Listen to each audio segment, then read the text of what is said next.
kaikille, täällä Puhonen teki. Ja nyt on hieno kuvakulma ja hiukset leikattu, koska nyt halusin vähän kevyemmän ja semmoisen mä nyt sain. Ja tällä kertaa vlogin aiheena on semmonen jännä juttu kuin loppuun käsitelty aihe, eli sosiaaliset mediat. Silleen yhteensä mä nyt puhun silleen parista sosiaalisesta mediasta, mitä mä itse käytän eniten ja mitä silleen nopeita ajatuksia niistä. Eli aloitetaan nyt vaikka tuosta kaikkein tunnetuimmasta, eli Facebookista. Niin no lyhyesti mä voisin sanoa, että Facebook on ihan täyttä paskaa. Mä en itse siitä tykkää yhtään ja no mä menen samoilla linjoilla kuin Ransu aika monessa asiassa. Eli nyt Facebookin kanssa mä menen samalla linjalla sen takia, koska se meinasi yhdessä vaiheessa poistaa Facebookin. Se laitteli siitä Twitterin, johon me päästään kohta. Niin se laitteli Facebookista semmoista juttua, että ajattelin poistaa Facebookin, koska se on ihan turhaa paskaa, niin kuin se kyllä onkin. Mutta se on edelleen silti paras yhteydenpitoväline puoltuttujen ja tuttujen kanssa. Facebook, no se on kätevä. On se kätevä, mä myönnän. Ja no mut se on silti siis niin turhaa mutaa, koska ei turhaa.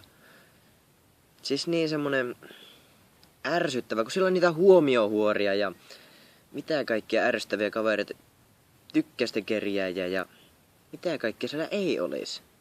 Sieltä on porukkaa aivan joka lähtö. Nyt hirveästi tässä kerkee perustelemaan, koska mulla on sauna tuossa lämpiämässä takana. No se on lämmin. Ja täällä on kylmä. Ja murre painaa päälle, koska mä oon Savossa tällä hetkellä. Huomenna lähdetään takaisin kotiin ja mä pääsen editoimaan tämä.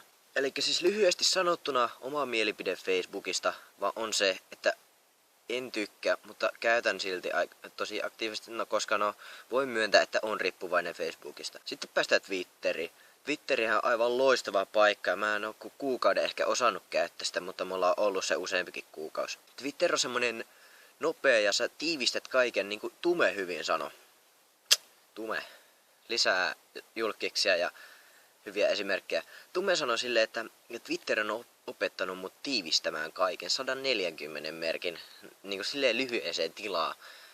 Se on mun mielestä tosi hyvin sanottu, koska jos sä kirjoitat Facebookiin jotain, sä jaarittelet sinne jotain aivan turhaa ja laitat sinne jotain aivan turhia kuvia. Mun mielestä Twitterissä on tosi hyvä meininki. Kaikki on siinä 140 merkin, että sä varmasti ainakin lukee kaiken, mitä sä niinku.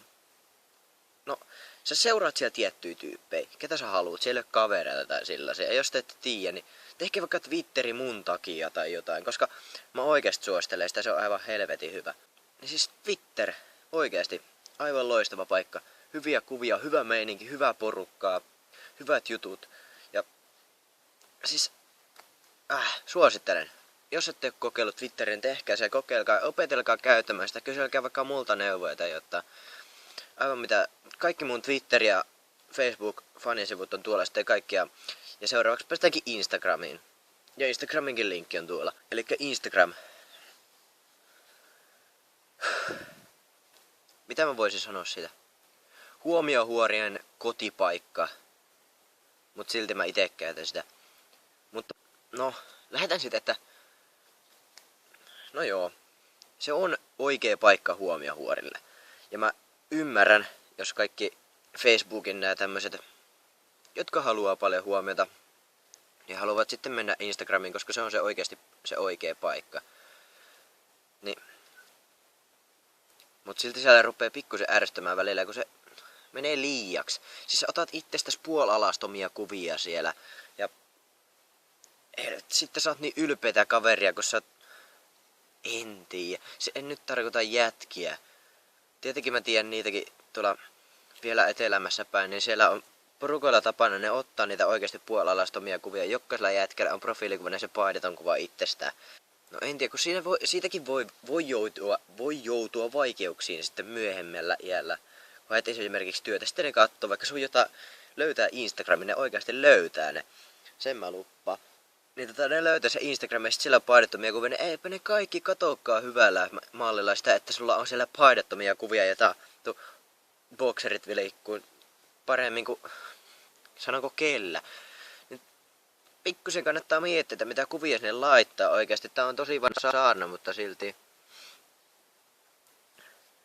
No siis, No joo, mä käytin itsekin Instagramia ja laitan sinne jotain tageja sille, että mä saisin vähän lisää seuraajia. Se on tosi kiva, että tulee jotain, no yhtä ulkomaalaista seuraa mulla ei taida sillä olla. Mä pidän mun tili yksityisenä, koska mä haluan, että esimerkiksi mun mutsi tai sisko seuraisi mua Instagramissa.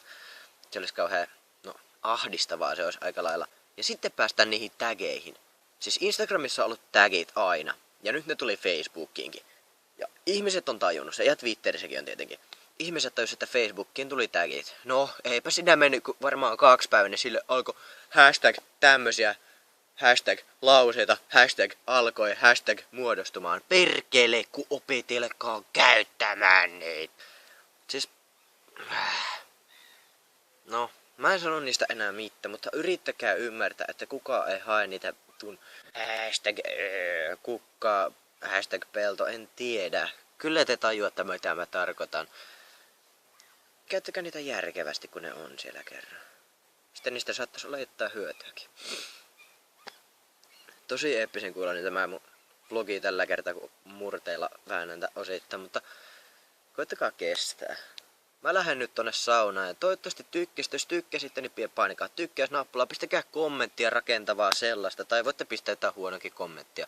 Aiheehdotuksia tai mitä tahansa. Jos tykkäätte minun turhista höpötyksistä, niin tilatkaa kanava, koska mä lähden nyt saunaan.